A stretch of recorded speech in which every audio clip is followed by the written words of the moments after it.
मेवात इलाके में आए दिन हो रही खूनी रोड पर जो घटनाएं हैं उनको लेकर के अब मेवात इलाके में एक बड़ा महा आंदोलन होने वाला है। लेकिन महा आंदोलन को लेकर क्या कुछ तैयारियां हैं और इसके अलावा क्या कुछ मांगे रखी जाने वाली हैं और साथ ही मेवात का यूथ है वो कितनी संख्या में मरने वाला है, उसके लिए जानकारी जुटाते हैं हम मेवात के जिम्मेदार लोग हैं, उनसे बात करते हैं।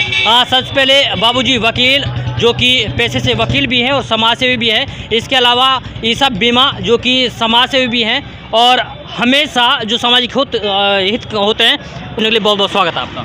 थैंक यू, आपका बहुत बहुत स्वागत जी। यानी कि खूनी रोड को लेकर के महा आंदोलन होने वाला है, उसकी क्या कुछ तैयारियां जनाब? वो हमारी सारी तैयारियां हमने सभी सामाजिक संगठनों ने मिलकर कर ली हैं और कल हम पूरे जोश और खरोश के साथ और मेवात की एक हिफाजत के लिए जो हमारे यहाँ पर रोज़ाना दुर्घटनाएं होती हैं, 5-5, 6-6 मौतें रोज़ाना हो जाती हैं जिनका हम लाशें उठाते हैं अपने भाइयों की, तो उनके लिए हमने एक पूरी अच्छी रणनीति तैयार कर रखी है और प्रशासन और सरकार को हम कल इस तरह से जगाएंगे कि आंधा पीछे दोबारा गुस्ताखी ना करे कि जैसे पहले भी हमने एक 30 मार्च 2020 को खूनी रोड को 4 लेन कराने के लिए बड़कली से नूह तक एक पदयात्रा की थी।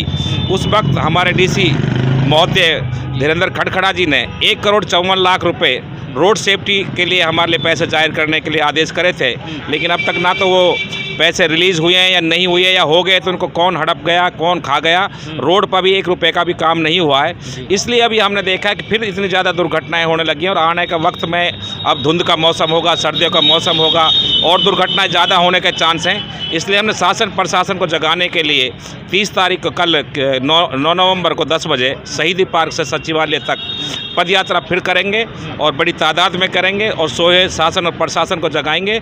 जब तक 4 लेन नहीं बन जाएगा मेवात का नौजवान और सामाजिक कार्यकर्ता चुप नहीं बैठेगा, चाहे हमें कोई भी कुर्बानी देनी। अच्छा बाबूजी, ये बताइए कि जो यानी कल यानी कि आंदोलन होने वाला है तो उसमें यानी कि क्या कुछ उम्मीदें हैं, कितने लोग आने की संभावना है उसमें? तकरीबन कल हम हज़ारों की संख्या में कम से कम इकट्ठे हमारे नौजवान साथी और मेवात के फिक्रमंद साथी सारे इकट्ठे होंगे और पूरे उसमें एक रणनीति हमारी ये भी है कि उसके साथ साथ हम प्रशासन के साथ साथ हम मेवात के जितने भी विधायक हैं और मेवात की जितनी भी राजनीतिक पार्टी से ताल्लुकात रखने वाले नेतागण हैं, हम सबके लिए भी एक ज्ञापन देंगे ताकि वो भी हमारी पार्लियामेंट में, हमारे विधानसभा में हमारी आवाज़ उठाएं और गूंगे बहरे बन के ना बैठे रहें। हम अब ये नहीं सहेंगे, कब तक हम अपने आदमियों की लाशों को उठाते रहेंगे, ये अब हमसे बर्दाश्त से बाहर होता जा रहा है। सरकार को इस पर एक्शन लेना होगा। बहुत बड़ा आंदोलन होना कल? बिल्कुल बहुत बड़ा आंदोलन कर देंगे। 14 तारीख को टेंडर प्रक्रिया है, टेंडर प्रक्रिया हम 14 तारीख में ही कराना चाहते हैं। अगर 14 तारीख में टेंडर प्रक्रिया को टालने की कोशिश करी तो हम लास्ट में धरना प्रदर्शन पर उतर जाएंगे, सेक्रेटरीट पर हम जाम कर देंगे।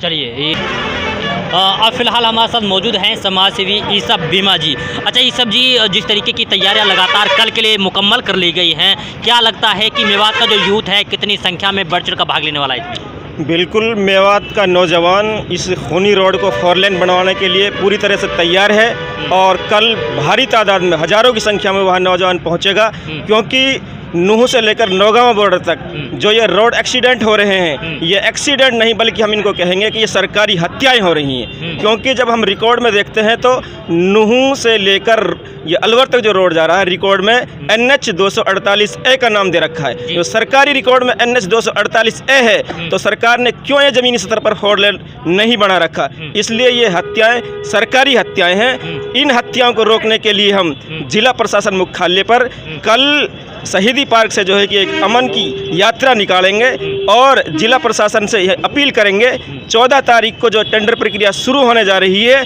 इसको और लेट ना किया जाए। अगर ये लेट किया जाता है और समय पर इस रोड को 4 लेन बनाने की प्रक्रिया शुरू नहीं की जाती है तो हम जिला मुख्यालय पर धरना प्रदर्शन शुरू कर देंगे।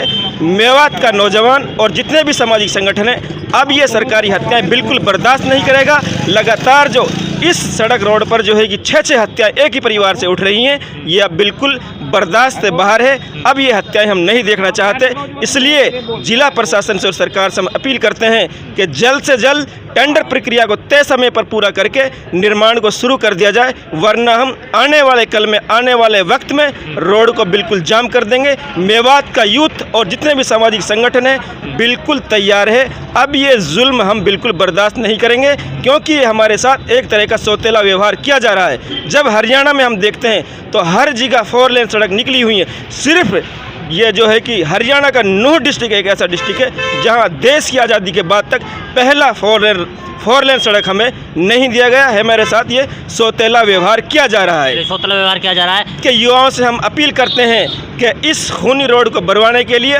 और हो रही ये हत्याओं को रोकने के लिए ज़्यादा से ज़्यादा नौजवान जो है कल नूह में पहुँचे और शहीदी पार्क से लेकर जिला मुख्यालय तक जो ये प्रदर्शन किया जा रहा है इसमें भारी तादाद में पहुंचे, क्योंकि ये लड़ाई सिर्फ एक किसी नौजवान की नहीं है, एक किसी संगठन की नहीं है, बल्कि पूरे संगठनों की और पूरे नौजवानों की ये लड़ाई है। नौजवानों को आगे आना होगा, तभी कुछ बदलाव हो सकता है। चलिए, अच्छा बाबूजी, आप तो ये बड़े शर्म की बात है हम मेवाती नेताओं के लिए। मैं तो ये लानत भेज रहा हूँ अपनी तरफ से कि इन्होंने तो पूरी आवाज़ हमसे पहले ज़्यादा उठानी चाहिए कि हमारे नुमाइंदे हैं। जब नुमाइंदे हमें सो जाते हैं, मजबूरन हम लोग सामाजिक संगठनों को, नौजवानों को उठना पड़ता है। तो ये मैं ये कहूँगा कि फिर भी इनसे एक बार अपील करूँगा कि मेवात के लीडर हजरात जितने भी हमारे रहबर हैं वो आएँ और हमारी रहबरी करें और एक खूनी रोड से हमें निजात दिलाएं।